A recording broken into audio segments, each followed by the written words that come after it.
Wenn ein Känguru von einem Hund gejagt wird, könnte es in einen Fluss springen. Jetzt, einmal im Wasser, wartet das Känguru. Der Hund, der Jagd folgt, schwimmt normalerweise hinterher.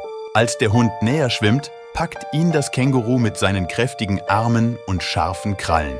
Als nächstes drückt es den Kopf des Hundes unter Wasser und hält ihn dort fest, um ihn mit seinen starken Krallen zu ertränken. Das Känguru hält sich fest und hält den Hund mit seinem Gewicht unter Wasser, bis er sich nicht mehr bewegt.